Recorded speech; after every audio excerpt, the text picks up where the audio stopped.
Until thought is linked with purpose, there is no intelligent accomplishment.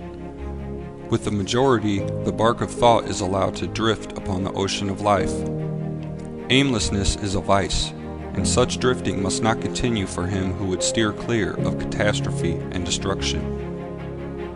They who have no central purpose in their life fall an easy prey to petty worries, fears, troubles, and self-pityings, all of which are indications of weakness, which lead, just as surely as deliberately planned sins, though by a different route, to failure, unhappiness, and loss.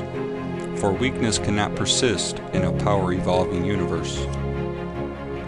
A man should conceive of a legitimate purpose in his heart and set out to accomplish it. He should make this purpose the centralizing point of his thoughts. It may take the form of a spiritual ideal, or it may be a worldly object, according to his nature at the time being. But whichever it is, he should steadily focus his thought forces upon the object which he has set before him. He should make his purpose his supreme duty, and should devote himself to its attainment, not allowing his thoughts to wander away into ephemeral fancies, longings, and imaginings. This is the royal road to self-control and true concentration of thought. Even if he fails again and again to accomplish his purpose, as he necessarily must until weakness is overcome, the strength of character gained will be the measure of his true success, and this will form a new starting point for future power and triumph. Those who are not prepared for the apprehension of great purpose should fix the thoughts upon the faultless performance of their duty, no matter how insignificant their task may appear.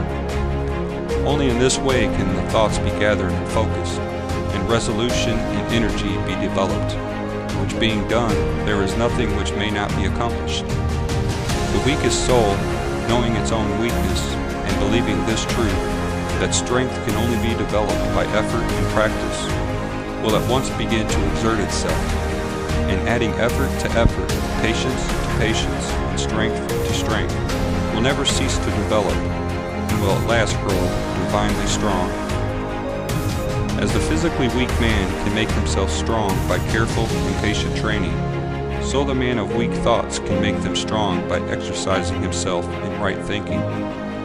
To put away aimlessness and weakness, and to begin to think with purpose, is to enter the ranks of those strong ones who only recognize failure as one of the pathways to attainment, who make all conditions serve them, and who think strongly, attempt fearlessly, and accomplish masterfully. Having conceived of his purpose, a man should mentally mark out a straight pathway to his achievement, looking neither to the right nor the left. Doubts and fears should be rigorously excluded. They are disintegrating elements which break up the straight line of effort, rendering it crooked, ineffectual, useless.